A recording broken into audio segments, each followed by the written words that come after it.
वालेकुम अस्सलाम। खैरियत? अल्हम्दुलिल्लाह। बैठ जाओ। आजकल तुम इतना लेट क्यों आ रही हो, क्या वजह है? मैं मदरसे जा रही हूँ। तुम मदरसा जाती हो और स्कूल भी, इससे तुम्हारी पढ़ाई पर कोई असर नहीं पड़ेगा? तुम्हारी पढ़ाई का नुकसान होगा, उसका क्या? नहीं मेरी बहन, अगर हम कुरान को न समझ कर पढ़ेंगे तो इससे होने वाला नुकसान कई गुना बड़ा है और हमेशा हमेशा रहने वाला है।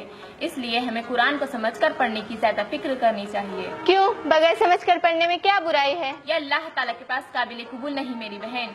दुनिया में कोई भी किताब जो समझ में नहीं आती, इसे कोई नहीं पढ़ता। ठीक है, तुम ये लो।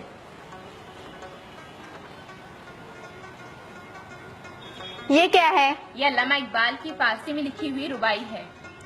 मराबे नियाजी दे नियाज का हम बे नियाजी व हम चार साज। ये लो, मैं इसे नहीं पढ़ूंगी। क्यों नहीं पढ़ोगी? तुम्हें पढ़ने तो आ रहा है ना। इसकी लिखाई उर्दू जैसी होती है ना। उर्दू की लिखाई ये सही है, मगर मुझे वो जबान समझ में नहीं आती, इसलिए मैं वो नहीं पढ़ना चाहती। तुम ही कहती हो कि तुम फारसी पढ़ सकती हो लेकिन पढ़ना नहीं चाहती क्योंकि तुम्हारी समझ में नहीं आता। अब तुम ही बताओ, अल्लाह ताला की किताब को हम बगैर समझ के पढ़ेंगे तो क्या ये चलेगा? जिसके अंदर अल्लाह के अहकामात, इसका फरमान, हिकमत भरी बातें, दुनिया व आखिरत के लिए बेहतरीन हिदायत अल्लाह ताला ने हमारे लिए भेजी है और 1450 साल से हमारे लिए इसकी हिफाजत की है। तो तुम ही बताओ, इतनी अजीम किताब को हम बगैर समझ के पढ़ेंगे तो क्या ये चलेगा? लेकिन सिर्फ कुरान की तिलावत करने पर ही सवाब है, ऐसा हदीसों में बताया गया है। तुम्हें तिलावत इस लफ्ज के मायने मालूम है? नहीं मालूम। सुनो, तिलावत के मायने होते हैं पैरवी करना, टू फॉलो, यानी कुरान की बातों को समझकर उस पर अमल करना। अब तुम ही बताओ, आजकल हमारे मुसलमान भाई बहनें जो कुरान की तिलावत कर रहे हैं, क्या वह असल मायने में इसका हक अदा कर रहे हैं? और तो और हमें इस बात की फिक्र करनी चाहिए कि कल कयामत के दिन अल्लाह ताला हमें कुरान की तिलावत के बारे में, यानी कुरान की पैरवी के बारे में सवाल करेगा तो हम क्या जवाब देंगे?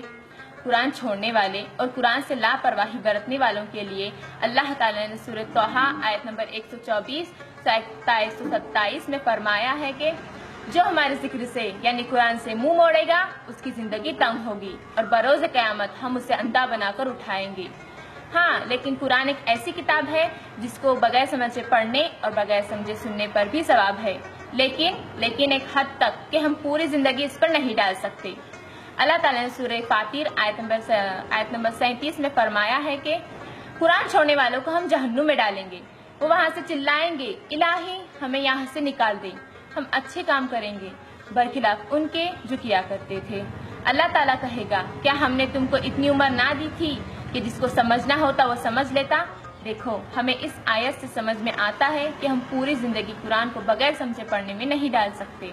हाँ, मुझे तुम्हारी बात समझ में आ गई है, लेकिन आजकल इस पर ज्यादा जोर नहीं दिया जाता, इसलिए मुझे लगा कि ये ज्यादा जरूरी नहीं है।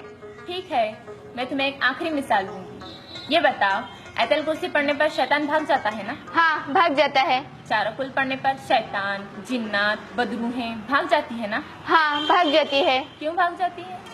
क्योंकि इसमें अल्लाह ताला की तारीफ और इसकी किबरियाई बयान की जाती है, इसलिए शैतान डर कर भाग जाता है। हाँ, भाग जाता है ना। अब तुम ही बताओ, ऐसा कहीं होता है क्या? जिसको भाग जाना है उसके समझ में आना चाहिए और जिसको भगाना है उसके समझ में ना आए तो चलेगा? ये कैसी बात हुई? अल्लाह ताला की आयतों से जिसको नुकसान उठाना है उसके समझ में आ रहा है और जिसको फायदा उठाना है उसके समझ में नहीं आ रहा। ये कैसा मामला है? ऐसा मामला कि अल्लाह ताला के पास चलेगा? हाँ, तुम्हारी बात सही है। हम रोजाना शैतान को भगाने के लिए आयतल कुर्सी, चारों कुल वगैरह पढ़ते हैं, जिसकी वजह से शैतान डर कर भाग जाता है। यानी शैतान को इन आयतों का मतलब समझ में आ रहा है और हम क्या पढ़ रहे हैं हमें इसका मतलब ही मालूम नहीं। मैंने तो इस पर कभी ध्यान ही नहीं दिया, हमें इस पर ज्यादा ध्यान देना चाहिए। और हाँ, जो तुमने अल्लाह ताला की आयतों से और मिसालें देकर जो मुझे समझाया है वो मेरी समझ में अच्छी तरह से आ गया है कि कुरान को समझकर पढ़ना बहुत जरूरी है। मगर सवाल यह है कि इसको समझना आसान है या मुश्किल, और इसको सीखने के लिए कितना वक्त लगेगा? ये बहुत ही आसान है। अल्लाह ताला ने खुद सूरतुल कमर में 4 मरतबा फरमाया, आयत नंबर 17, 22, 32, 40 में, बेशक हमने कुरान को समझने के लिए आसान कर दिया, बस कोई नसीहत हासिल करने वाला है? देखो, जब अल्लाह ताला खुद कह रहा है कि कुरान को समझकर पढ़ना आसान है तो आसान ही है, इसमें कोई शक नहीं। شکریہ بہن، مجھے تمہاری تمام باتیں سمجھ میں آ گئی ہے کہ قرآن کو سمجھ کر پڑھنا بہت ضروری ہے۔ میں بھی قرآن کو سمجھ کر پڑھنے کی کوشش کروں گی انشاءاللہ تعالی۔ تم کرو یا نہ کرو یہ تمہارے اوپر ہے، میں نے تمہارے اوپر اپنی حجت تمام کر دی، اب تم مجھے قیامت کے دن اللہ تعالیٰ کے سامنے نہیں پکڑ سکتی۔ السلام علیکم۔ وعلیکم السلام ورحمۃ اللہ وبرکاتہ۔